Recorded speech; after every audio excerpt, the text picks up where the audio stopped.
계속 이러시면 보안 부를 수밖에 없습니다. 김성호 팀장의 날카로운 목소리가 로비 전체에 울렸습니다. 주변 고객들이 일제히 강도윤을 바라봤어요. 저 할아버지 뭐 하는 거예요? 좀 이상한 것 같은데. 직원이랑 트러블이 있나 봐요. 속삭이는 소리들이 사방에서 들렸습니다. 강도윤의 다리가 떨렸어요. 벽에 손잡이를 꽉 붙잡고 버텼지만 온몸에 힘이 빠져갔습니다.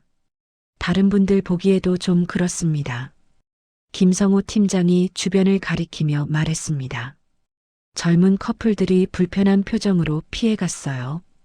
어르신, 지금 119 불러드릴까요? 그 순간 강도윤의 눈가가 촉촉해졌습니다. 75년을 살아오면서 이런 굴욕은 처음이었어요. 자신이 세운 이 공간에서 리스크 취급을 받고 있었습니다. 하지만 그들은 몰랐습니다. 눈앞에 초라한 노인이 누구인지, 이 화려한 공간의 진짜 주인이 누구인지 말이에요. 알겠습니다. 강도윤이 떨리는 목소리로 대답했습니다. 그리고 천천히 출구를 향해 걸었어요.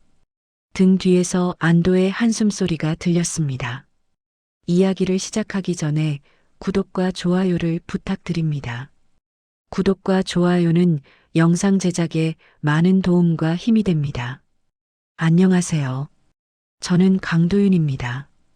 올해 75이죠. 수도권 외곽에 자리 잡은 아트리움 플라자 복합문화센터 앞에 서서 저는 잠시 주변을 둘러보았습니다. 가을 오후의 따스한 햇살이 유리벽 전체를 비추고 있었어요. 제가 3년 전 이 프로젝트에 투자하기로 결정했을 때 그렸던 그림과 똑같았습니다. 오늘은 정말 그냥 구경만 하려던 날이었어요. 새로 개장한 전시관이 첫 주말을 맞는다고 하니 실제로 어떤 모습인지 궁금했거든요. 그래서 일부러 VIP 전용 출입구는 피하고 일반 관람객들이 이용하는 정문으로 들어왔습니다. 회색 점퍼에 낡은 운동화. 이게 제 평상복이에요. 젊을 때부터 화려한 옷차림을 좋아하지 않았거든요. 검소하게 사는 게 몸에 배어서 말입니다. 아무래도 나이가 들수록 더 그런 것 같아요. 메인 로비로 들어서니 사람들이 꽤 많았습니다. 주말이라 가족 단위 방문객들이 많더라고요. 아이들의 웃음소리가 여기저기서 들려왔어요. 그런 모습을 보니 마음이 좀 따뜻해졌습니다. 이런 모습이야말로 제가 이 문화센터를 만들고 싶었던 이유였거든요. 그런데 다리가 좀 아파서 잠시 쉬어야겠더라고요. 요즘 들어 무릎이 예전 같지 않아서 말입니다. 로비 가장자리에 놓인 벤치를 찾아 천천히 걸어갔어요. 벤치에 앉으려던 순간 뒤에서 목소리가 들렸습니다. 어르신, 잠깐만요. 뒤돌아보니 20대 후반으로 보이는 안내 직원이 서 있었어요. 명찰을 보니 이름은 박민수더라고요. 그런데 표정이 좀 어색했습니다. 네, 무슨 일이시죠? 죄송한데요. 여기는 프리미엄 멤버 전용 공간이에요. 일반 관람객분들은 저쪽 대기석을 이용해 주세요. 저는 잠시 주변을 살펴봤습니다. 제가 앉으려던 벤치 근처에 작은 안내판이 하나 있긴 했어요. 하지만 글씨가 너무 작아서 잘 보이지 않았거든요.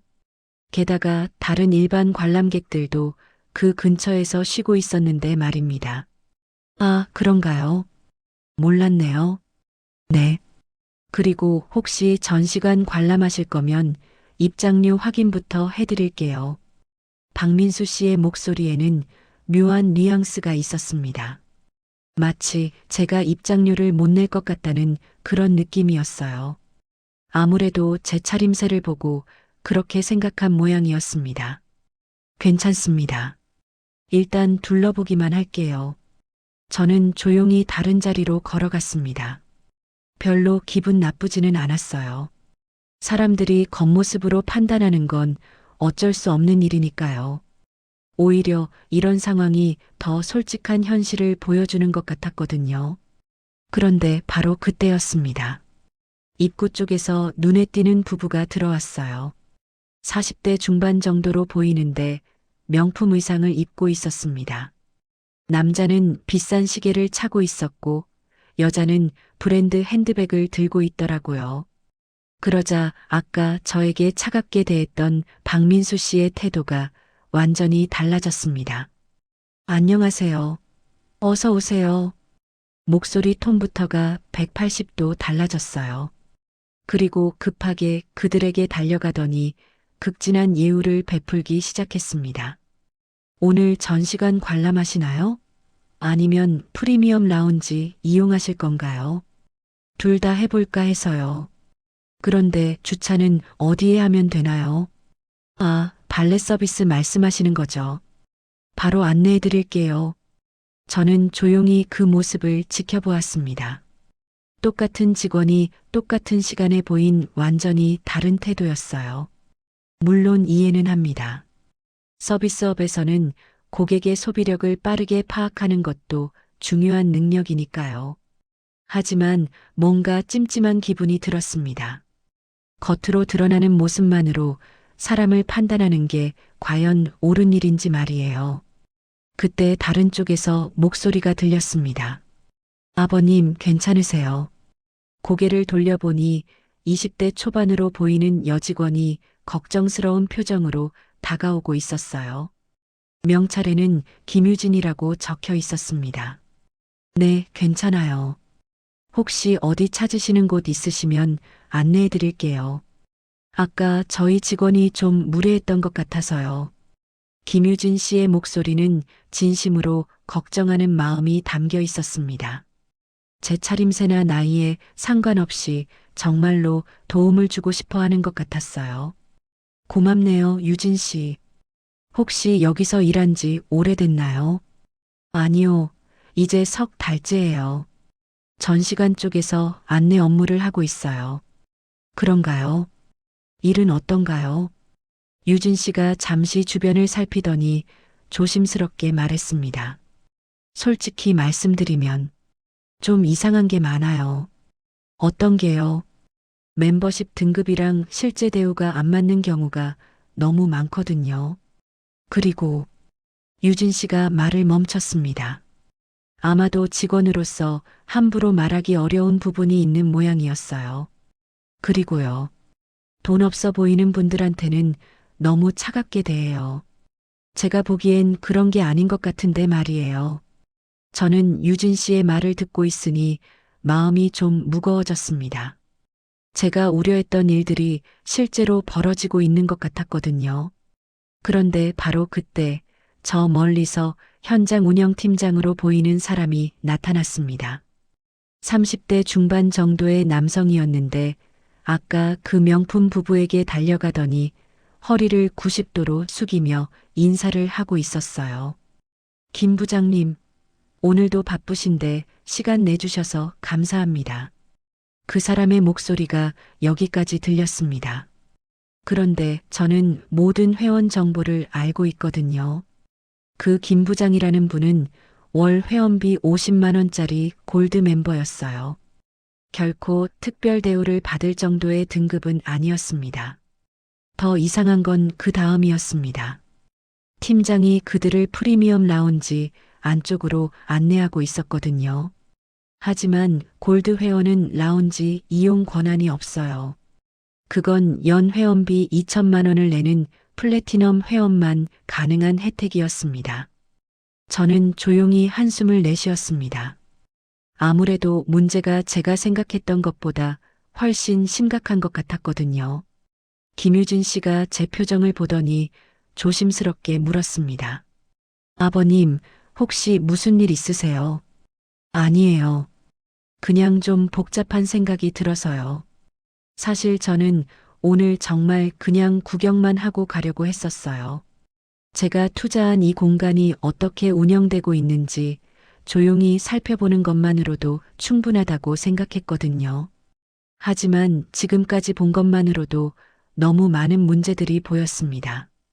겉으로 드러나는 모습으로만 사람을 판단하고 실제 등급과 상관없이 특혜를 주고 정작 진심으로 고객을 대하는 직원은 소외시키고 있었어요. 이건 단순히 서비스 수준의 문제가 아니었습니다.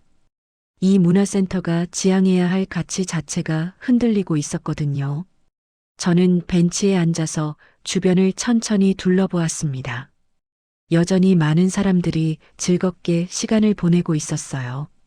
하지만 그 뒤에 숨겨진 불편한 진실들이 점점 더 선명하게 보이기 시작했습니다. 오늘은 정말 그냥 구경만 하려던 날이었는데 아무래도 그럴 수는 없을 것 같았어요. 김유진 씨와 이야기를 나누고 있는데 갑자기 다른 직원이 우리 쪽으로 걸어오고 있었습니다. 아까 저에게 차갑게 대했던 박민수 씨였어요. 그런데 표정이 좀 더 굳어져 있었습니다. 유진 씨, 업무 시간에 뭐 하는 거예요? 박민수 씨가 김유진 씨를 향해 날카로운 목소리로 말했습니다. 그러고는 저를 쳐다보더니 좀 더 낮은 목소리로 말했어요. 어르신, 이쪽은 멤버십 고객 대기 공간입니다. 저는 주변을 다시 한번 살펴봤습니다. 제가 앉아있던 벤치 주변에는 확실히 다른 사람들도 앉아 있었어요. 가족 단위로 온 분들, 연인으로 보이는 젊은 커플들도 있었습니다. 그런데 유독 저에게만 이런 말을 하는 거였어요. 잠깐만 쉬면 안 될까요? 제가 조용히 물었습니다. 다리가 아픈 것도 있었고, 솔직히 이 상황이 좀 이해가 안 됐거든요. 다른 사람들은 문제없이 앉아 있는데 왜 저만 안 되는 건지 말이에요. 박민수 씨가 잠시 주변을 살폈습니다. 그러고는 좀 더 가까이 다가와서 말했어요. 다른 분들 보기에도 좀 그렇습니다. 그 순간 저는 무슨 뜻인지 정확히 알 수 있었습니다. 제 차림새가 이 공간의 분위기와 어울리지 않는다는 뜻이었어요. 낡은 점퍼를 입고 운동화를 신은 노인이 고급스러운 멤버십 공간에 앉아 있으면 다른 고객들이 불쾌해할 것이라는 그런 의미였죠. 저는 잠시 말을 잃었습니다. 의아함이 먼저 들었어요. 이게 정말 제가 투자한 공간에서 벌어지는 일인가 싶었거든요. 그 다음에는 불쾌함이 밀려왔습니다. 하지만 참았어요.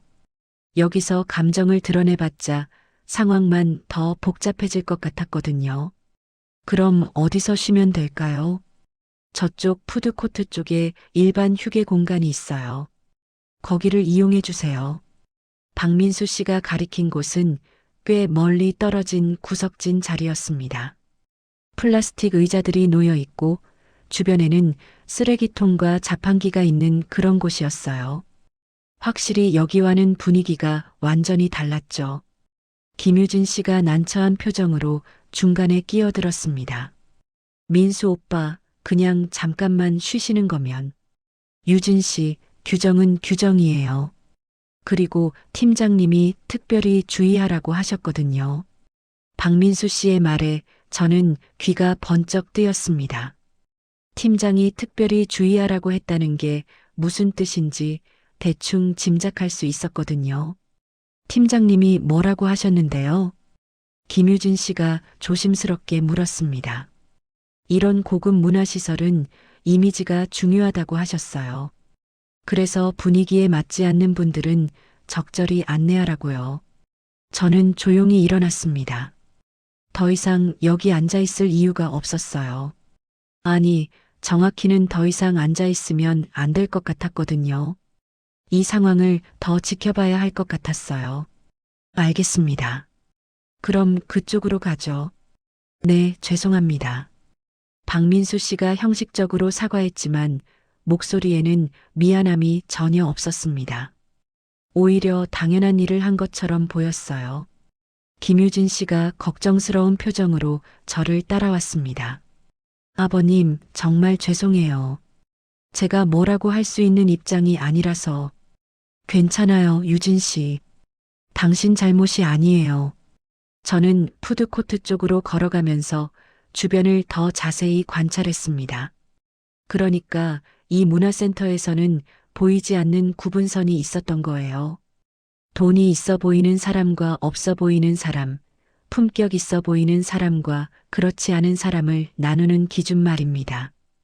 푸드코트에 도착해서 의자에 앉으니 확실히 분위기가 달랐습니다.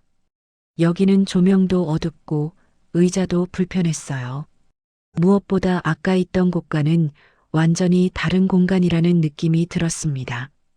유진 씨, 혹시 이런 일이 자주 있나요? 네, 사실 꽤 자주 있어요.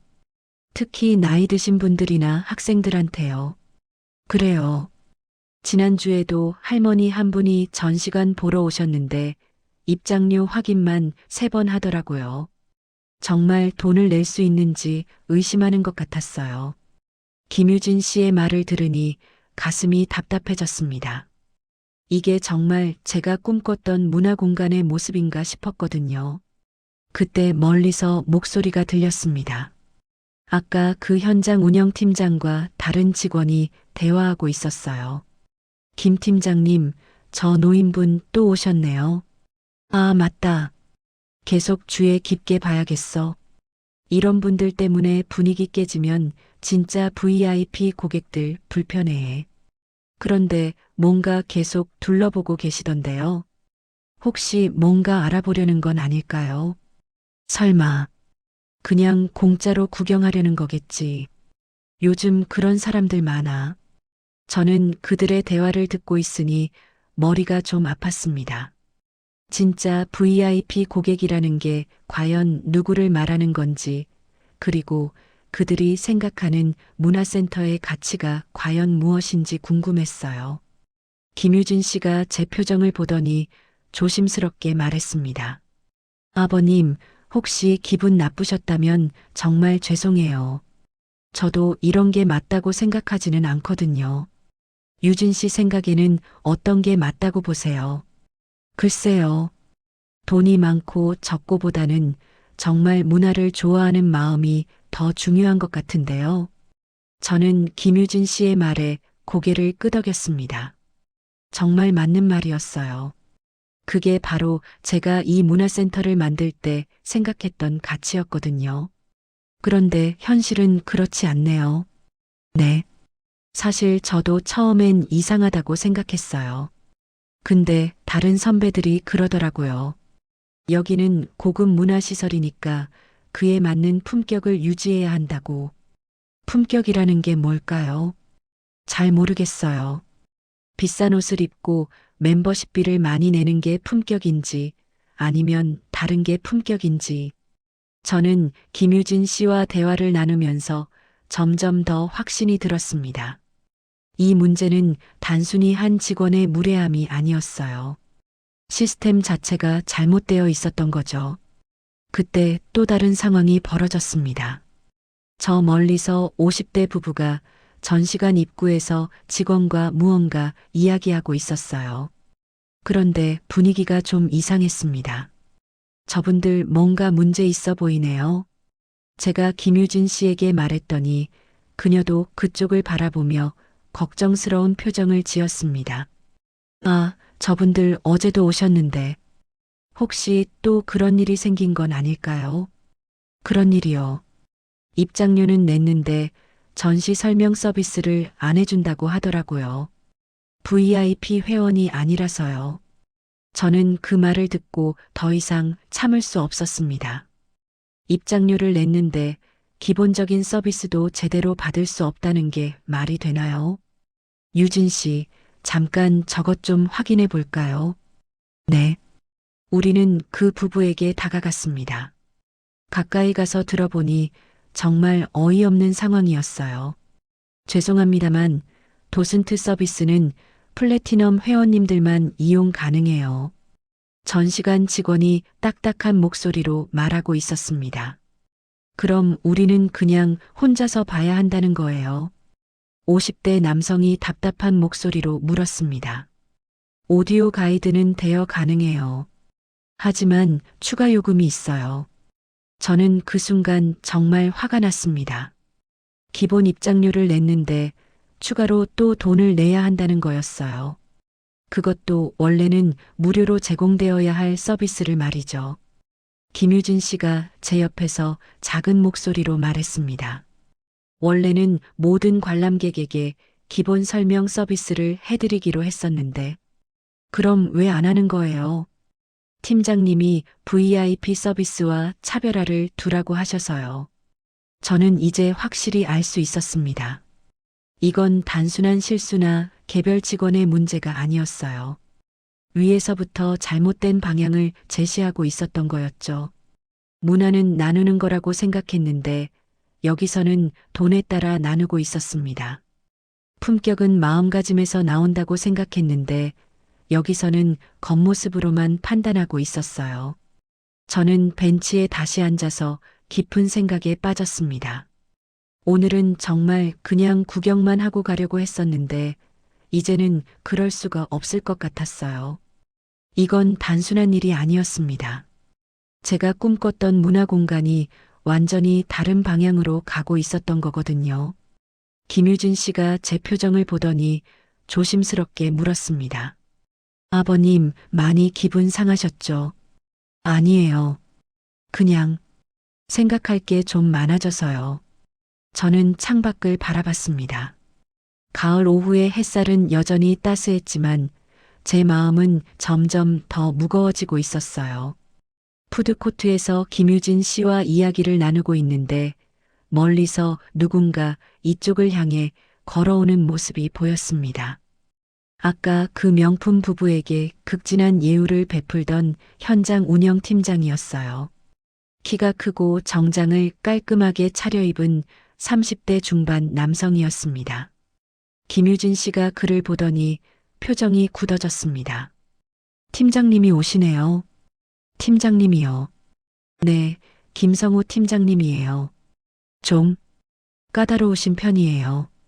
김성우 팀장이 우리 테이블 앞에 멈춰 섰습니다.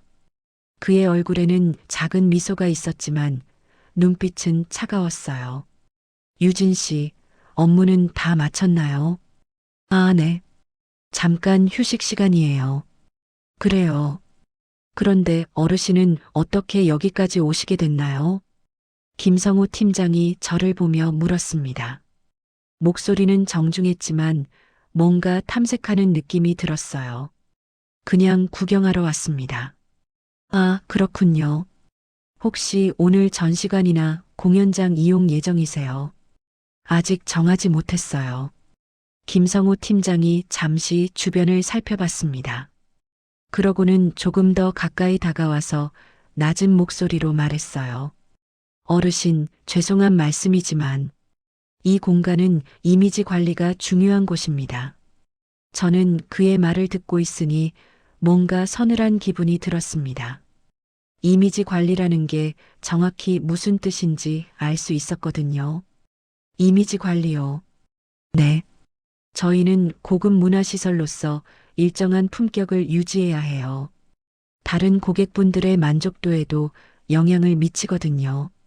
김성호 팀장의 말은 점점 더 노골적이 되고 있었습니다. 제 차림새가 이 공간의 품격에 맞지 않는다는 뜻이었어요. 김유진 씨가 불편한 표정으로 중간에 끼어들었습니다. 팀장님, 그런데 아버님은 그냥 잠깐 쉬시려는 거잖아요. 유진 씨, 이런 건 좀 더 넓은 시각에서 봐야 해요. 우리가 관리해야 할 건 개별 고객만이 아니라 전체적인 분위기거든요. 저는 조용히 그들의 대화를 듣고 있었습니다. 김성우 팀장의 논리는 나름대로 일관성이 있었어요. 고급 문화시설의 브랜드 가치를 유지하는 것, 주요 고객층의 만족도를 관리하는 것. 경영진 입장에서는 충분히 이해할 만한 접근법이었죠. 하지만 그 논리 뒤에 숨어 있는 차별의식은 받아들이기 어려웠습니다. 그럼 제가 어디로 가면 될까요? 김성우 팀장이 제 질문을 듣더니 안도하는 표정을 지었습니다. 아마도 제가 순순히 따라줄 것이라고 생각한 모양이었어요. 지하에 훨씬 편안한 휴식 공간이 있어요. 어르신은 저쪽이 더 편하실 겁니다. 지하요. 네. 거기는 의자도 더 푹신하고 조명도 밝아요. 그리고 무엇보다 조용해서 휴식하기에 딱 좋거든요. 김성호 팀장의 말은 마치 저를 위한 배려인 것처럼 포장되어 있었습니다. 하지만 실제로는 제거하고 싶은 존재를 정중하게 치워버리는 방법이었어요. 팀장님, 근데 지하 휴식 공간은 관리가 잘 안 되잖아요. 김유진 씨가 조심스럽게 말했습니다. 뭐가 관리가 안 돼요? 청소도 하루에 한 번밖에 안 하고 난방도 잘 안 되고요. 그래도 조용하잖아요. 어르신 같은 분들에게는 그게 더 중요하지 않을까요? 저는 김성호 팀장의 말을 듣고 있으니 점점 더 화가 났습니다. 하지만 여기서 감정을 드러내봤자 상황만 더 복잡해질 것 같았어요. 알겠습니다. 그럼 그쪽으로 가죠. 감사합니다, 어르신. 정말 그쪽이 더 편하실 거예요. 김성호 팀장이 만족스러운 표정을 지었습니다. 그리고 김유진 씨에게 눈짓을 했어요. 유진 씨, 어르신 안내해드려. 네. 김유진 씨가 망설이는 표정을 지었지만 결국 고개를 끄덕였습니다. 그녀도 직원이니까 팀장의 지시를 따를 수밖에 없었겠죠. 우리는 지하로 내려가는 계단을 향해 걸었습니다. 계단을 내려가면서 저는 주변을 살펴봤어요. 1층의 화려하고 밝은 분위기와는 완전히 달랐습니다. 지하 휴식 공간에 도착하니 김유진 씨의 말이 맞았어요. 의자들은 낡아 보였고 조명은 어둡고 공기도 탁했습니다. 무엇보다 사람이 거의 없었어요. 여기가 어때요, 아버님? 김유진 씨가 미안한 표정으로 물었습니다. 조용하네요. 네. 사실 거의 아무도 안 와요. 1층에 비해서 너무 열악해서요. 저는 의자에 앉아서 주변을 둘러봤습니다. 이곳이야말로 진짜 외부인들을 위한 공간인 것 같았어요. 1층에서 환영받지 못하는 사람들이 오는 곳 말이죠. 유진 씨, 혹시 이런 일이 자주 있나요? 어떤 일이요? 위에서 아래로 사람들을 내려보내는 일 말이에요. 김유진 씨가 잠시 고민하더니 조심스럽게 대답했습니다. 사실 꽤 있어요. 특히 팀장님이 오신 후로 더 심해졌어요. 팀장님이 오신 지 오래됐나요? 한 6개월 정도 됐어요. 이전에 호텔에서 일하셨다고 하더라고요. 저는 고개를 끄덕였습니다. 호텔 출신이라면 VIP 고객 관리에 익숙할 것이고 동시에 고객을 등급으로 나누는 것에도 능숙할 거예요. 그때부터 달라진 게 있나요? 많이 달라졌어요. 예전에는 이렇게까지 심하지 않았거든요. 김유진 씨가 주변을 살피더니 더 작은 목소리로 말했습니다. 요즘에는 직원들한테도 고객 분류하는 교육을 시켜요. 어급, 비급, 시급으로 나눠서요. 어떤 기준으로요? 옷차림, 액세서리, 말투, 행동 같은 걸로요. 그래서 어급 고객에게는 최고 서비스를, 시급 고객에게는 최소 서비스를 하라고 해요. 저는 그 말을 듣고 정말 어이가 없었습니다. 문화센터가 아니라 계급사회를 만들고 있었던 거예요. 그때 위에서 발걸음 소리가 들렸습니다. 김성호 팀장이 내려오고 있었어요. 어르신, 어떠세요? 여기가 훨씬 편하시죠? 네. 그럼 천천히 쉬시고 필요한 거 있으면 유진 씨한테 말씀하세요. 김성호 팀장이 만족스러운 표정으로 다시 위로 올라갔습니다. 저는 그의 뒷모습을 바라보면서 깊은 생각에 빠졌어요. 이게 정말 제가 꿈꿨던 문화공간의 모습일까요? 사람들을 등급으로 나누고 겉모습으로 판단하고 돈에 많고 적음으로 대우를 달리하는 곳이요. 김유진 씨가 제 옆에 앉더니 조심스럽게 말했습니다. 아버님, 정말 죄송해요. 제가 뭔가 도움이 될 수 있으면 좋겠는데. 유진 씨는 어떻게 생각해요? 이런 게 맞다고 보세요. 저는 잘 모르겠어요. 회사 정책이니까 따라야 하는 건데 마음으로는 좀 이상하다고 생각해요. 왜 이상하다고 생각하세요? 문화라는 게 나누는 거잖아요. 그런데 여기서는 나누는 게 아니라 나누고 있어요. 김유진 씨의 말이 정확했습니다. 문화는 함께 나누는 건데 여기서는 계층별로 나누어 놓고 있었어요. 저는 의자에 기대어 천장을 바라봤습니다. 어둡고 답답한 지하 공간에서 저는 점점 더 고립되어 가고 있었어요. 위층에서는 여전히 화려한 문화생활이 이어지고 있겠지만 여기서는 그런 것들이 전혀 들리지 않았습니다. 이제 정말 결정을 내려야 할 때가 온 것 같았어요. 그냥 이대로 조용히 지켜볼 것인가 아니면 뭔가 행동을 취할 것인가. 하지만 아직은 때가 아닌 것 같았습니다. 좀 더 지켜봐야 할 것 같았어요.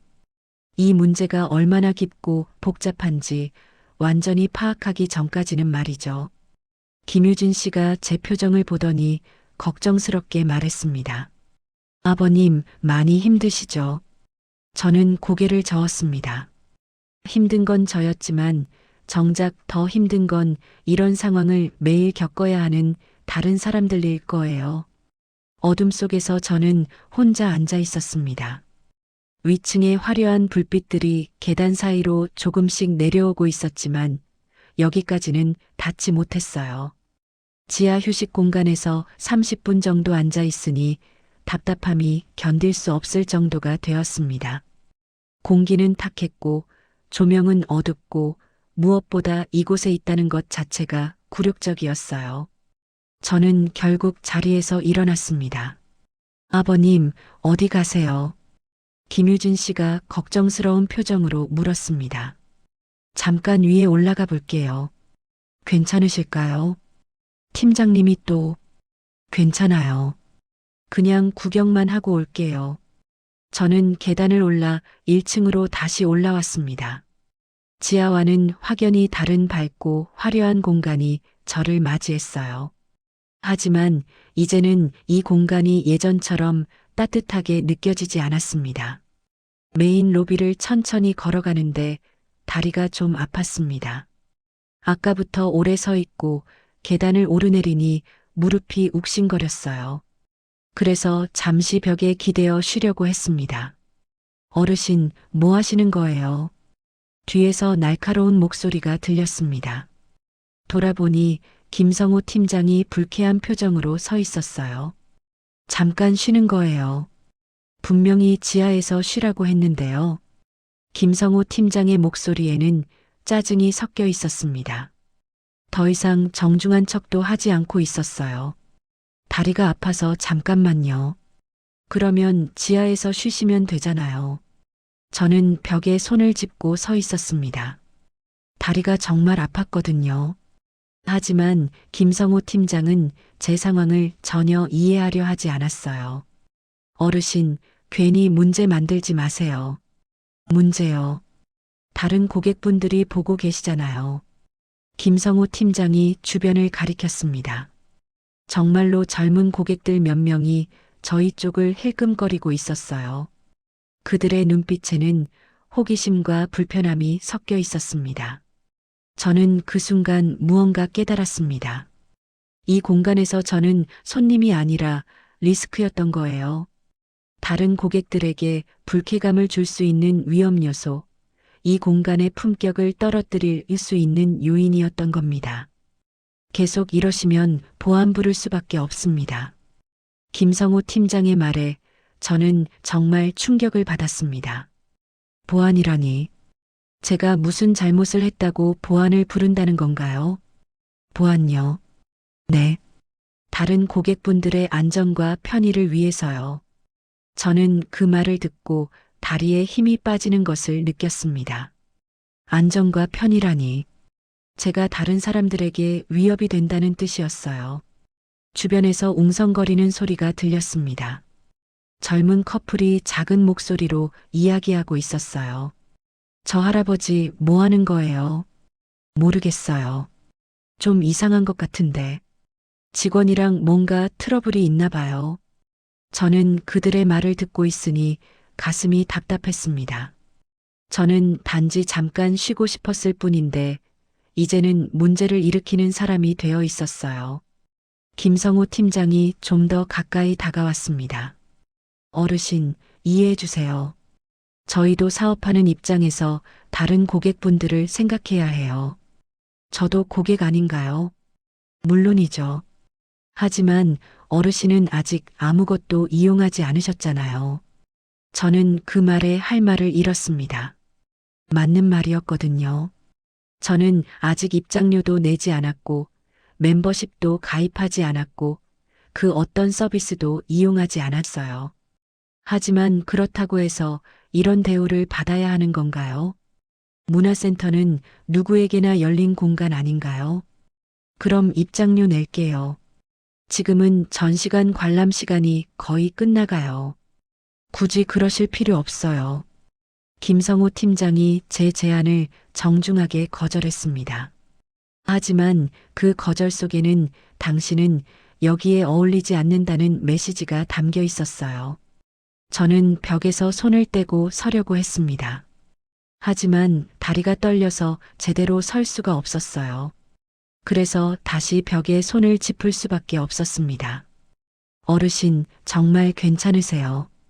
이번에는 다른 목소리가 들렸습니다. 김유진 씨가 계단에서 올라와 걱정스러운 표정으로 저를 보고 있었어요. 괜찮아요. 하지만 사실은 괜찮지 않았습니다. 다리도 아팠지만 마음이 더 아팠어요. 75년을 살아오면서 이런 모욕을 당해본 적이 있었나 싶었거든요. 팀장님, 아버님 다리가 많이 아프신 것 같은데 잠깐만 쉬시게 해드리면 안 될까요? 김유진 씨가 조심스럽게 제안했습니다. 유진 씨, 이런 식으로 예외를 만들면 안 돼요. 규정은 규정이에요. 하지만 유진 씨는 이제 업무 시간 끝났으니까 들어가세요. 김성호 팀장이 단호하게 말했습니다. 김유진 씨가 더 이상 도움을 줄 수 없다는 뜻이었어요. 김유진 씨가 미안한 표정으로 저를 바라봤습니다. 그리고 작은 목소리로 말했어요. 아버님, 정말 죄송해요. 괜찮아요, 유진 씨. 김유진 씨가 떠나고 나니 저는 정말 혼자가 되었습니다. 주변에는 여전히 사람들이 있었지만 저를 도와줄 사람은 아무도 없었어요. 김성호 팀장이 손목시계를 보더니 말했습니다. 어르신, 지금 옷이 30분이에요. 30분 후면 문 닫아요. 그때까지 계속 여기 계실 건가요? 아니요. 그럼 이제 가시는 게 어때요? 저는 그 말을 듣고 정말 무력감을 느꼈습니다. 쫓겨나는 거였어요. 정중한 말투로 포장되어 있었지만 결국은 나가라는 뜻이었거든요. 그때 주변에서 또 다른 목소리가 들렸습니다. 저 사람 왜 저러고 있어요? 직원이랑 싸우는 건가요? 좀 이상해 보이는데. 저는 그 말들을 듣고 있으니 정말 견딜 수가 없었습니다. 제가 이상한 사람, 문제를 일으키는 사람으로 비춰지고 있었어요. 다리가 더 이상 버틸 수 없을 정도로 떨렸습니다. 저는 벽의 손잡이를 꽉 붙잡았어요. 그러지 않으면 넘어질 것 같았거든요. 김성호 팀장이 제 모습을 보더니 좀 더 낮은 목소리로 말했습니다. 어르신, 정말 몸이 안 좋으시면 119 불러드릴까요? 119라니. 저는 환자가 아니었어요. 단지 나이가 많고 다리가 조금 아플 뿐이었는데 응급환자 취급을 받고 있었습니다. 괜찮아요.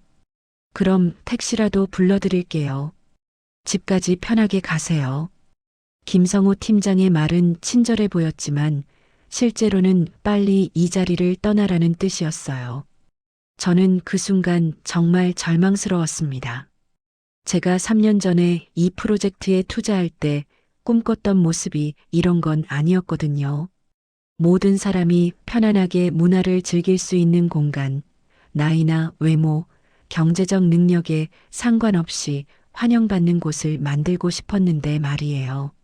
하지만 현실은 정반대였습니다. 돈이 있어 보이지 않으면 손님 취급도 받지 못하고, 나이가 많으면 리스크로 분류되고, 외모가 초라하면 이상한 사람으로 여겨졌어요. 주변에서 계속해서 웅성거리는 소리가 들렸습니다. 사람들이 저를 구경하고 있는 것 같았어요. 마치 동물원의 동물을 보는 것처럼요. 저는 벽에 기대어 서서 천천히 숨을 고르려고 했습니다. 하지만 가슴이 답답해서 제대로 숨이 쉬어지지 않았어요. 김성호 팀장이 다시 손목시계를 보더니 말했습니다. 어르신, 정말 택시 불러드릴까요? 이제 집에 가시는 게... 알겠습니다. 저는 더 이상 견딜 수가 없었습니다. 벽에서 손을 떼고 천천히 출구 쪽으로 걸어갔어요. 다리는 여전히 떨렸지만 어떻게든 걸을 수는 있었습니다. 출구에 다다르기 전에 저는 잠시 뒤를 돌아봤습니다. 김성호 팀장이 만족스러운 표정으로 서 있었고 주변 사람들은 여전히 저를 바라보고 있었어요. 그 순간 저는 다시 일어서겠다고 결심했습니다. 이대로 끝낼 수는 없었거든요. 제가 꿈꿨던 진짜 문화 공간을 만들기 위해서라도 이런 차별과 모욕이 더 이상 반복되지 않도록 하기 위해서라도 말이에요. 문화센터 밖으로 나서면서 저는 제 눈빛이 바뀌었다는 것을 느꼈습니다. 더 이상 그냥 지켜보기만 하는 노인이 아니었어요. 이제는 행동해야 할 때였습니다. 가을 저녁 바람이 제 얼굴을 스쳐 지나갔습니다. 차갑지만 상쾌한 바람이었어요. 마치 새로운 시작을 알리는 것 같았습니다. 저는 휴대폰을 꺼내 전화를 걸었습니다. 내일 이사회를 소집해달라고 말이에요. 문화센터 밖으로 나와서 저는 잠시 건물을 올려다봤습니다. 유리로 된 외벽이 석양빛에 반짝이고 있었어요. 3년 전 처음 이 건물의 설계도를 봤을 때의 감동이 떠올랐습니다. 그때 저는 분명히 말했었거든요. 이곳은 나이, 차림, 계층으로 사람을 나누지 않는 공간이어야 합니다. 회의실에 앉아있던 건축가와 기획자들이 고개를 끄덕이던 모습이 생생했어요. 모두가 제 비전에 동의했었습니다. 진정한 문화민주주의를 실현하는 공간, 그게 바로 아트리움 플라자의 설립 취지였거든요. 투자 규모는 작지 않았습니다. 개인 재산의 상당 부분을 이 프로젝트에 쏟아 넣었어요.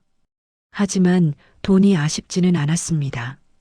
제가 평생 쌓아온 부를 정말 의미 있는 일에 쓸 수 있다는 기쁨이 더 컸거든요. 회의가 끝나고 혼자 남았을 때 저는 창밖을 바라보며 생각했었습니다. 어떤 할아버지가 손자와 함께 와서 편안하게 전시를 관람하고 어떤 학생이 용돈을 모아와서도 차별받지 않고 문화를 즐길 수 있는 그런 공간을 만들고 싶다고요. 하지만 현실은 달랐습니다. 건설이 마무리되고 운영 단계에 들어서면서 모든 것이 바뀌기 시작했어요.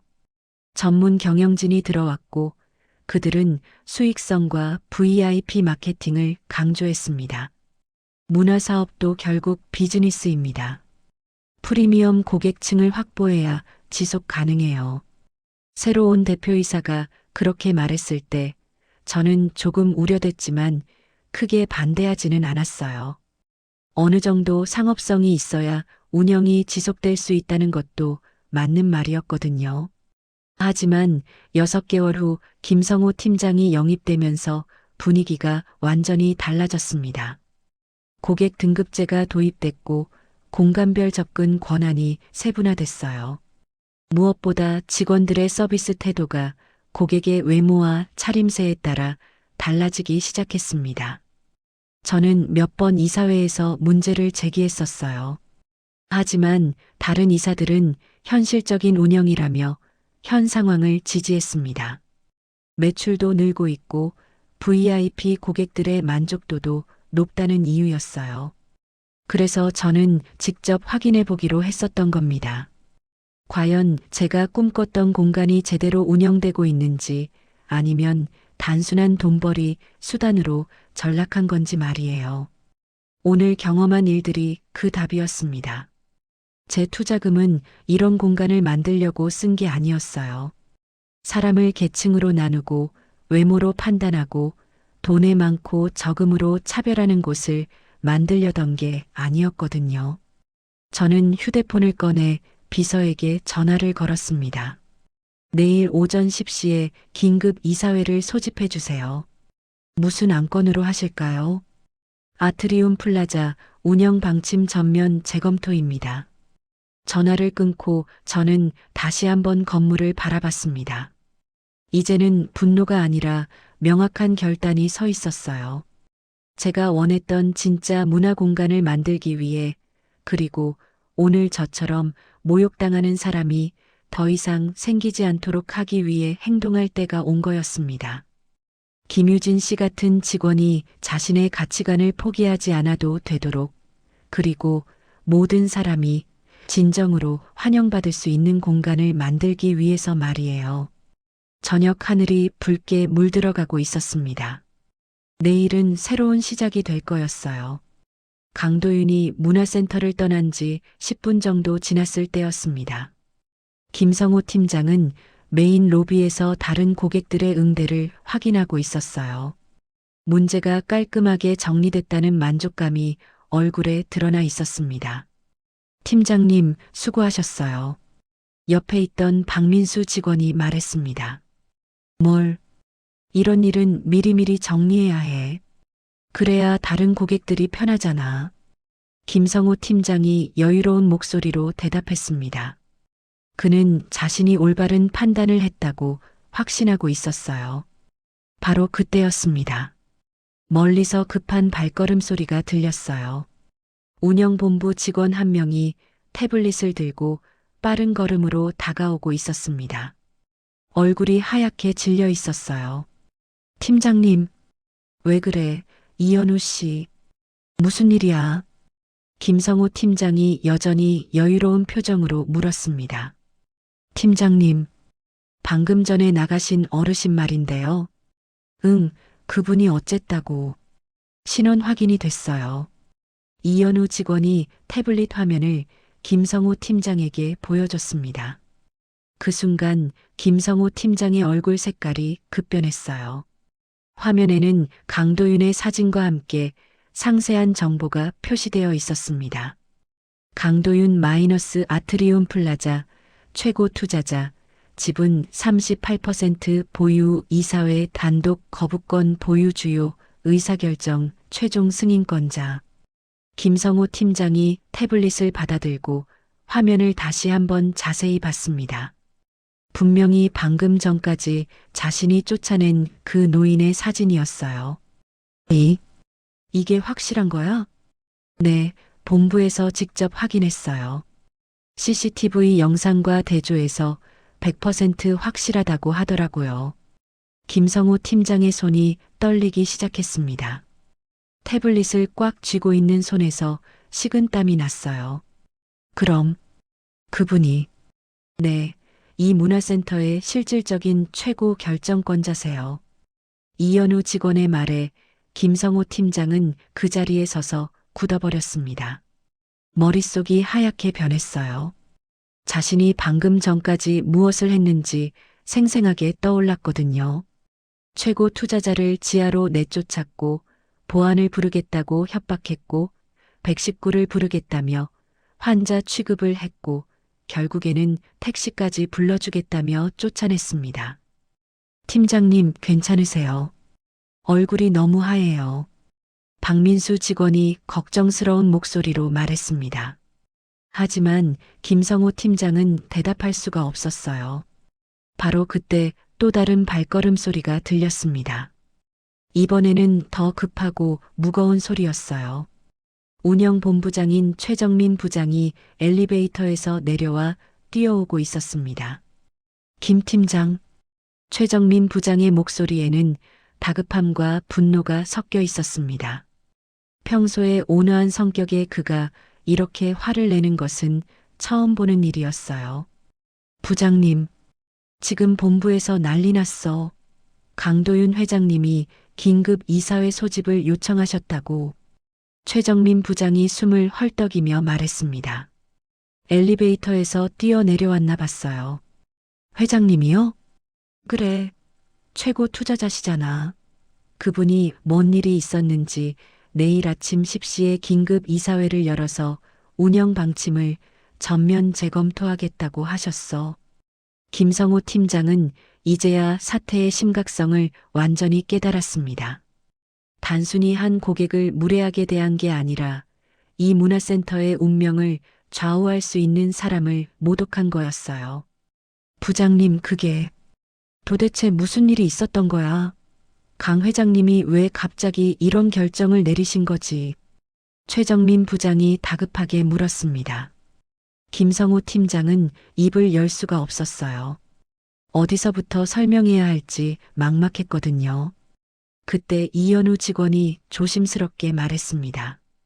부장님, CCTV 확인해 보시면 될 것 같은데요. CCTV? 네, 오늘 오후에 강 회장님이 여기 오셨어요.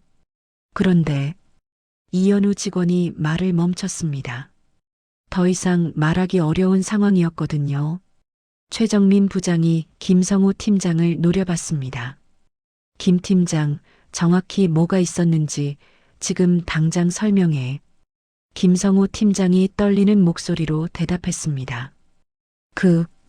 그분이 일반 관람객처럼 오셔서, 그래서 멤버십 구역에서 쉬고 계셔서 규정에 따라 다른 곳으로 안내했습니다. 다른 곳이 어디? 지하 휴식 공간이요. 최정민 부장의 얼굴이 더욱 굳어졌습니다. 지하? 강 회장님을 지하로 내쫓았다고? 아니요. 내쫓은 게 아니라 더 편하실 거라고 생각해서. 김성호 팀장의 변명이 점점 더 약해지고 있었습니다. 자신도 그 핑계가 말이 안 된다는 걸 알고 있었거든요. 바로 그때 또 다른 사람이 나타났습니다. 센터장인 박선호 상무였어요. 평소에 침착한 그의 얼굴에도 당황함이 역력했습니다. 지금 상황이 어떻게 된 거지? 박선호 센터장이 다급하게 물었습니다. 센터장님, 큰일 났어요.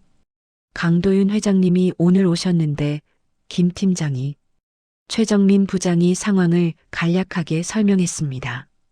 박선호 센터장의 얼굴이 점점 더 심각해졌어요. 그럼 강 회장님이 직접 현장 상황을 보신 거네? 네, 그런 것 같아요. 박선호 센터장이 김성호 팀장을 바라봤습니다. 그의 눈빛은 차가웠어요. 김 팀장, 정확히 어떤 응대를 했는지 처음부터 끝까지 다시 말해봐. 김성호 팀장이 떨리는 목소리로 오늘 있었던 일을 차례대로 설명했습니다. 멤버십 구역에서 쫓아낸 것, 지하로 안내한 것, 보안을 부르겠다고 협박한 것, 119를 부르겠다고 한 것, 택시를 불러주겠다며 내보낸 것까지. 설명이 끝나자 주변이 조용해졌습니다. 박선호 센터장과 최정민 부장, 그리고 다른 직원들 모두가 충격에 빠져 있었어요. 미쳤어? 정말 미쳤어. 최정민 부장이 처음으로 큰 목소리를 냈습니다. 최고 투자자를 보안으로 협박하고 환자 취급하고 쫓아냈다고? 부장님, 저는 그분이 누구신지 몰랐어요. 김성호 팀장이 억울하다는 듯이 말했습니다. 몰랐다고? 그게 중요한 게 아니야. 누가 됐건 그런 식으로 대하면 안 되는 거 아니야. 박선호 센터장이 차분하지만 단호한 목소리로 말했습니다. 김 팀장, 당신이 오늘 한 행동은 우리 센터의 기본 가치에 완전히 어긋나는 거예요. 센터장님, 강 회장님이 누구신지 떠나서 나이 많은 분을 그렇게 대하는 게 말이 돼요? 김성호 팀장은 할 말이 없었습니다. 변명할 여지가 전혀 없었거든요. 그때 이현우 직원이 조심스럽게 말했습니다. 그런데 김유진 씨가 계속 말렸다고 하던데요. 뭐? 김유진 씨가 강 회장님을 도우려고 했는데 팀장님이 막으셨다고 해요. 최정민 부장이 김성호 팀장을 더욱 날카롭게 쳐다봤습니다. 그럼 김유진 씨는 제대로 판단했다는 거네. 그건 김성호 팀장의 변명이 더욱 궁색해졌습니다. 박선호 센터장이 깊은 한숨을 내쉬었습니다. 지금 당장 강 회장님께 사과 연락 드려야 해. 센터장님, 제가 직접 가서 사과드리겠습니다. 김성호 팀장이 다급하게 말했습니다. 당신은 일단 대기해. 이 문제는 내가 직접 처리할게. 박선호 센터장의 목소리는 단호했습니다. 더 이상 김성호 팀장에게 맡길 수 없다는 판단이었어요. 그리고 내일 이사회에서 뭘 논의할지 생각해봐. 강 회장님이 운영 방침 전면 재검토를 원하신다는 건 현재 시스템에 심각한 문제가 있다고 보신다는 뜻이야. 김성호 팀장의 얼굴이 점점 더 창백해졌습니다. 이사회에서 운영 방침이 바뀌면 자신의 입지가 어떻게 될지 뻔했거든요. 최정민 부장이 주변을 둘러보더니 말했습니다. 오늘 있었던 일 목격한 직원들 다 모아봐. 정확한 상황 파악이 필요해. 네, 알겠습니다. 이현우 직원이 대답했습니다. 그때 멀리서 김유진이 다가오는 모습이 보였습니다. 퇴근 시간이 지났는데도 센터에 남아 있었던 모양이었어요. 유진 씨, 최정민 부장이 그녀를 불렀습니다. 네, 부장님. 오늘 오후에 있었던 일 자세히 설명해 줄 수 있어? 김유진이 주변 상황을 파악하더니 조심스럽게 말했습니다. 혹시 아까 그 아버님 일인가요? 맞아. 그분에 대해서 아는 게 있어? 김유진이 김성호 팀장을 흘끔 보더니 말했습니다. 사실 그분이 누구신지 몰랐지만 처음부터 뭔가 다르다고 생각했어요. 어떻게 다르다고? 말씀하시는 방식이나 눈빛이 그냥 일반적인 관람객과는 다른 느낌이었거든요. 그런데 팀장님이 김유진이 말을 멈췄습니다. 김성호 팀장의 얼굴을 보니 더 이상 말하기 어려워진 모양이었어요. 괜찮으니까 계속 말해봐. 박선호 센터장이 격려했습니다. 팀장님이 계속 그분을 다른 곳으로 보내려고 하셨어요. 저는 그냥 잠깐 쉬시는 건데 굳이 그러실 필요 없다고 생각했거든요. 김성호 팀장의 표정이 더욱 굳어졌습니다. 김유진의 증언이 자신에게 불리하게 작용하고 있었거든요. 그리고 다른 고객분들은 아무 문제 없이 같은 자리에 앉아 계셨는데 유독 그분만 안 된다고 하시더라고요. 왜 안 된다고 했지? 분위기에 맞지 않는다고. 다른 고객들이 불편해할 것 같다고 하셨어요. 박선호 센터장과 최정민 부장이 서로를 바라봤습니다. 상황이 생각보다 훨씬 심각했어요. 김성호 팀장이 마지막으로 변명을 시도했습니다. 센터장님, 저는 정말 센터를 위해서 박선호 센터장이 날카롭게 반문했습니다. 최고 투자자를 모독하는 게 센터를 위한 일이야? 김성호 팀장은 더 이상 할 말이 없었습니다. 그의 얼굴은 완전히 무너져 있었어요. 주변의 다른 직원들도 상황의 심각성을 깨닫고 있었습니다. 내일 이사회에서 어떤 결정이 내려질지, 그리고 자신들의 일자리가 어떻게 될지 걱정되기 시작했거든요. 멀리서 청소를 하던 직원이 조심스럽게 다가왔습니다. 혹시 오늘 오후에 계셨던 어르신 말씀이세요? 맞아. 왜? 그분이 나가시면서 뭔가 전화 통화를 하고 계시던데 이사회 소집해달라고 하시더라고요. 그 말을 듣고 박선호 센터장의 표정이 더욱 심각해졌습니다. 강도윤 회장이 즉석에서 이사회 소집을 결정했다는 뜻이었거든요. 그만큼 오늘 일에 대해 크게 분노했다는 의미였어요. 김성호 팀장은 이제 완전히 절망적인 표정을 지었습니다. 자신의 경력이 하루아침에 끝날 수도 있다는 현실을 마주하게 된 거였어요. 로비에는 무거운 침묵이 흘렀습니다. 내일 아침이면 모든 것이 바뀔 거라는 예감이 모든 사람의 마음을 무겁게 하고 있었어요. 그날 저녁 7시쯤 강도윤의 휴대폰이 울렸습니다. 박선호 센터장의 전화였어요. 강 회장님, 정말 죄송합니다. 지금 당장 센터로 오셔서 말씀드릴 게 있습니다. 박선호 센터장의 목소리는 다급했습니다.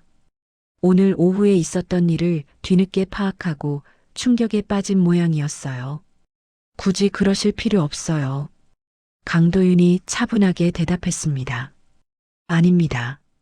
회장님께서 받으신 모욕에 대해 반드시 사과를 드려야겠습니다. 그럼 내일 이사회에서 뵙죠. 강도윤은 전화를 끊었습니다. 사과를 받으러 가는 게 아니었거든요. 시스템을 바꾸러 가는 거였어요. 하지만 박선호 센터장은 포기하지 않았습니다. 30분 후에 다시 전화를 걸었어요. 회장님, 정말 죄송하지만 오늘 밤에라도 뵈어야 할 것 같습니다. 상황이 너무 심각해서요. 강도윤은 잠시 생각했습니다. 어차피 내일 이사회 전에 현장을 한 번 더 확인해 볼 생각도 있었거든요. 알겠습니다. 8시에 센터로 가겠어요. 저녁 8시 아트리움 플라자는 조용했습니다. 일반 관람객들은 모두 퇴장했고 직원들만 남아 있었어요. 강도윤이 정문을 통해 들어서자 박선호 센터장이 급하게 달려왔습니다. 회장님, 박선호 센터장은 강도윤을 보자마자 깊게 고개를 숙였습니다. 오늘 오후의 일을 생각하면 정말 죄송스러웠거든요. 센터장님, 강도윤이 정중하게 인사했습니다. 오늘 오후와는 전혀 다른 대접을 받고 있었지만 그의 표정은 여전히 차분했어요. 정말 죄송합니다. 오늘 우리 직원이 회장님께 얼마나 무례하게 굴었는지 변명할 여지가 없습니다. 박선호 센터장이 연거푸 고개를 숙이며 사과했습니다. 그의 얼굴에는 진심 어린 미안함이 드러나 있었어요. 그런데 회장님, 왜 미리 말씀을 안 해주셨어요? 그랬다면 이런 일이, 제가 누구인지 밝히고 왔다면 오늘 같은 일이 일어났을까요? 강도윤의 질문에 박선호 센터장은 할 말이 없었습니다. 맞는 말이었거든요. 신분을 밝혔다면 모든 직원이 극진하게 모셨겠지만 그러면 진짜 문제는 보이지 않았을 거예요. 회장님, 일단 VIP 라운지로 모시겠습니다. 그리고 김성우 팀장이 직접 사과를. 센터장님, 강도윤이 박선호 센터장의 말을 막았습니다.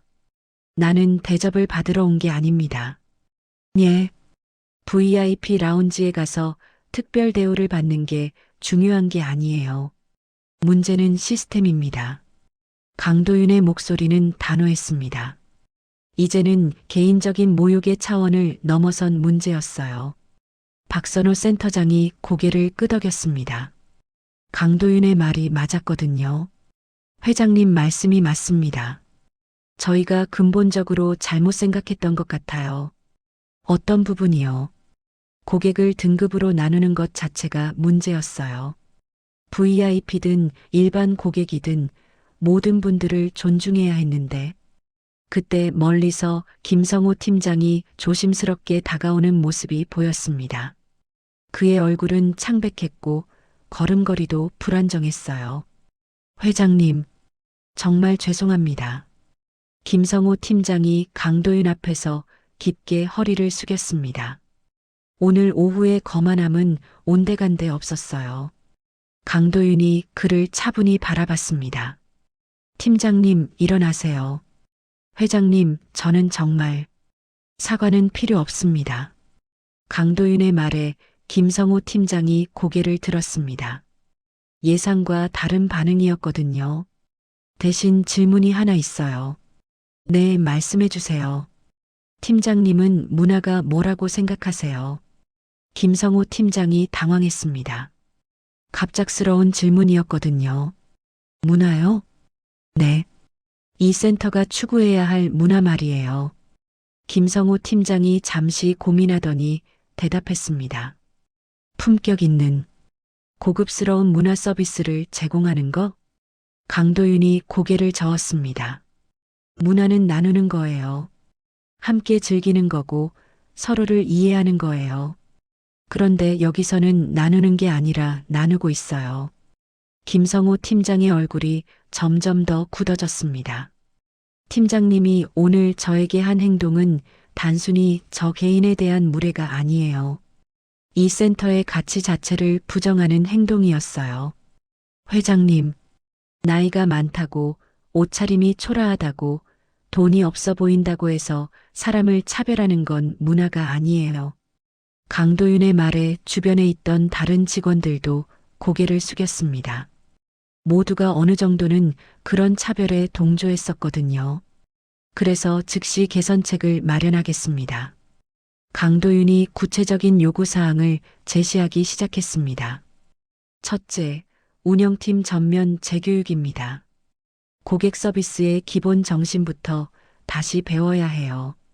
박선호 센터장이 고개를 끄덕였습니다. 둘째, 외형이나 연령을 기준으로 한 응대 차별 금지 조항을 신설하세요. 이건 내부 규정에 명문화해야 해요. 네, 알겠습니다.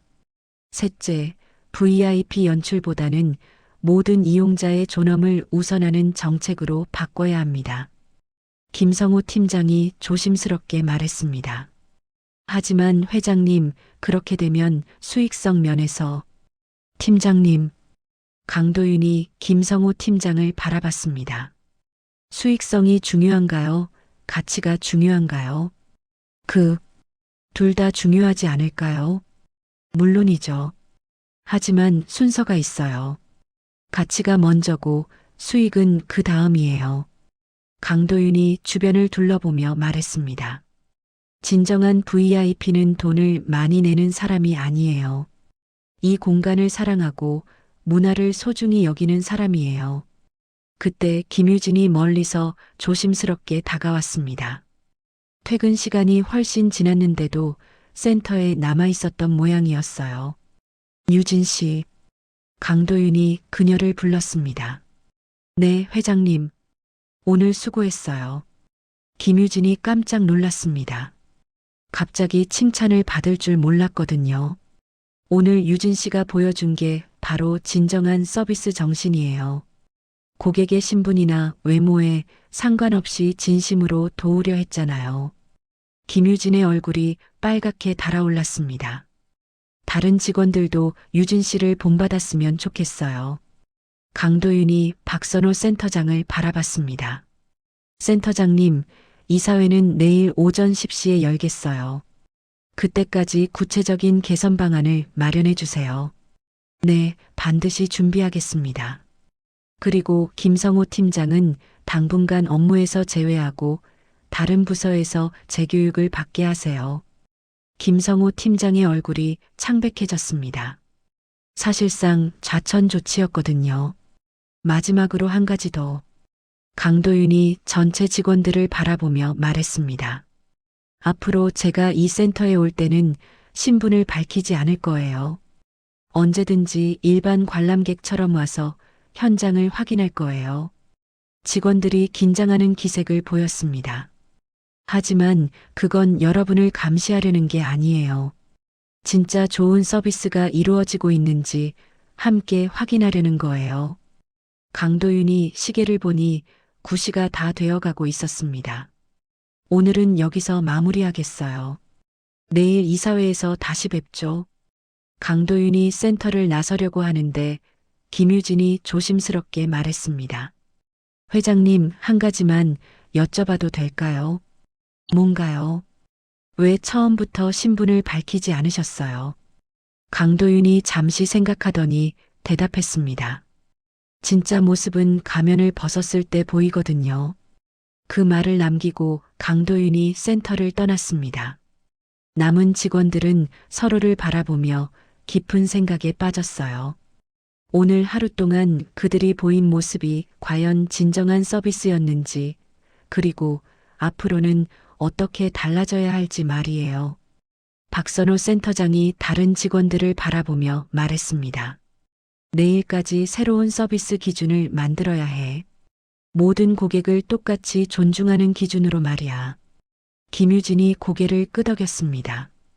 드디어 자신이 바랐던 변화가 시작되는 것 같았거든요. 김성호 팀장은 혼자 벤치에 앉아 있었습니다. 자신의 경력이 하루아침에 무너진 현실을 받아들이기 어려웠어요. 하지만 동시에 자신이 얼마나 잘못된 생각을 갖고 있었는지도 깨닫게 되었습니다. 센터는 조용해졌지만 내일부터는 완전히 다른 공간이 될 거였어요. 모든 사람이 진정으로 환영받는 진짜 문화 공간으로 말이에요. 밤하늘의 별들이 유리 천장을 통해 센터 안을 비추고 있었습니다. 마치 새로운 시작을 축복하는 것 같았어요. 그로부터 석 달이 지난 겨울 오후였습니다. 강도윤은 다시 아트리움 플라자를 찾았어요. 이번에도 같은 회색 점퍼에 낡은 운동화 차림이었습니다. 정문을 통해 들어서자마자 변화가 눈에 띄었어요. 메인 로비 곳곳에 모든 고객을 위한 휴식 공간이라는 안내판이 보였습니다. 예전에 멤버십 전용이라던 그 벤치들도 이제는 누구나 자유롭게 이용할 수 있게 되어 있었어요. 안내 데스크에는 새로운 직원이 앉아 있었습니다.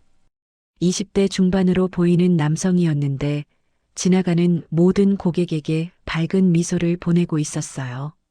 강도윤이 천천히 로비를 걸어가는데 그 직원이 자리에서 일어나 다가왔습니다. 안녕하세요, 어르신. 오늘 어떤 관람을 도와드릴까요? 목소리가 정말 따뜻했습니다. 외모나 차림새를 보고 판단하는 기색은 전혀 없었어요. 그냥 구경하러 왔어요. 네, 천천히 둘러보세요. 불편하시면 언제든 말씀 주세요. 직원이 정중하게 인사하고 자리로 돌아갔습니다. 강도윤은 그 모습을 보며 만족스러운 미소를 지었어요. 예전에 자신이 앉으려다가 쫓겨났던 그 벤치로 걸어갔습니다.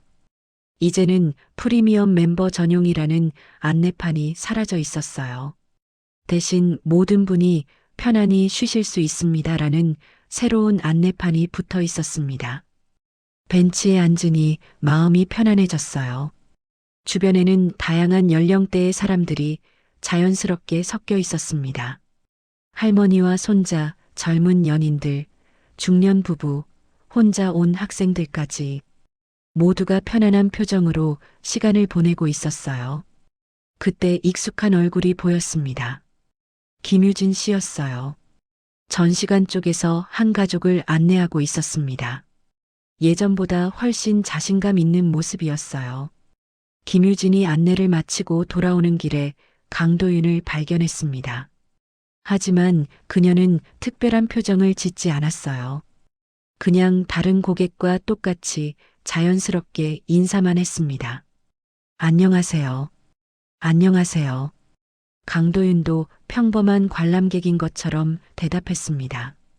김유진이 그를 알아봤는지는 확실하지 않았지만 굳이 확인하고 싶지는 않았어요. 이렇게 자연스러운 게 더 좋았거든요. 잠시 후 한 할머니가 지팡이를 짚고 천천히 로비를 걸어오셨습니다. 다리가 불편해 보였어요. 바로 그때 안내 직원이 빠르게 다가갔습니다. 할머니, 혹시 도움이 필요하시면 말씀해 주세요. 고맙네, 젊은이. 그냥 잠깐 쉬려고 왔어. 네, 저쪽에 더 편한 의자가 있어요. 안내해 드릴까요? 할머니가 고개를 끄덕이자 직원은 천천히 그분의 속도에 맞춰서 함께 걸었습니다. 강도윤은 그 모습을 보며 가슴이 따뜻해졌어요. 이제는 정말 달랐습니다. 나이나 외모, 경제적 능력에 상관없이 모든 사람을 똑같이 존중하고 있었어요. 1시간 정도 센터를 둘러본 후 강도윤은 다시 그 벤치에 앉았습니다. 석 달 전 그 모욕적인 순간들이 떠올랐어요. 하지만 이제는 분노보다는 뿌듯함이 더 컸습니다. 진짜 투자란 돈을 넣는 게 아니라 책임을 남기는 거라는 생각이 들었어요. 자신이 만든 공간이 올바른 가치를 실현하도록 끝까지 지켜보는 것, 그게 진정한 투자자의 역할이었던 거죠. 그때 어린아이 하나가 벤치 근처에서 넘어졌습니다. 강도윤이 일어나서 아이를 일으켜 주려는데 주변에 있던 다른 사람들도 모두 일어났어요. 젊은 커플, 중년 여성, 대학생으로 보이는 남자까지 모두가 아이를 걱정하며 다가왔습니다. 아이 어머니가 고맙다며 인사했고 사람들은 자연스럽게 다시 자리로 돌아갔어요. 강도윤은 그 모습을 보며 정말 만족스러웠습니다. 이런 게 바로 진짜 문화였거든요. 서로를 배려하고 도우는 마음 말이에요. 해가 지기 시작할 무렵 강도윤은 센터를 떠날 준비를 했습니다. 일어나면서 주변을 한 번 더 둘러봤어요. 여전히 많은 사람들이 편안하게 시간을 보내고 있었습니다. 출구로 향하는 길에 김유진과 마주쳤습니다. 이번에는 그녀가 먼저 말을 걸어왔어요. 아버님, 오늘 어떠셨어요? 아주 좋았어요. 다음에 또 오세요. 네, 그럴게요. 간단한 대화였지만 서로의 마음은 통하는 것 같았어요. 김유진은 아마도 강도윤을 알아봤을 거예요. 하지만 특별히 다르게 대하지 않았습니다. 그냥 한 명의 소중한 고객으로 대해준 거였죠. 문화센터를 나서면서 강도윤은 깊은 만족감을 느꼈습니다. 자신의 투자가 단순히 건물을 짓는 데 그치지 않고 진정한 가치를 만들어내는데 쓰였다는 확신이 들었거든요. 겨울 저녁 공기가 차가웠지만 마음은 따뜻했습니다. 이제 이 공간은 정말로 모든 사람에게 열려 있었어요. 누구나 편안하게 와서 문화를 즐기고 서로를 존중하며 시간을 보낼 수 있는 곳이 된 거였습니다. 강도윤은 천천히 집으로 향했습니다. 내일도 그리고 앞으로도 가끔씩 이곳에 올 거였어요. 투자자로서가 아니라 그냥 문화를 사랑하는 한 사람으로 말이에요. 그리고 그때마다 이 공간이 처음 꿈꿨던 모습을 유지하고 있는지 조용히 지켜볼 거였습니다. 그게 바로 진정한 투자자의 책임이었거든요. 그럼 오늘 이야기는 여기까지입니다. 영상을 시청해주신 모든 분들 고맙습니다. 저는 AI 나레이션 사연 읽는 펭귄이었습니다. 구독과 좋아요 부탁드립니다. 감사합니다.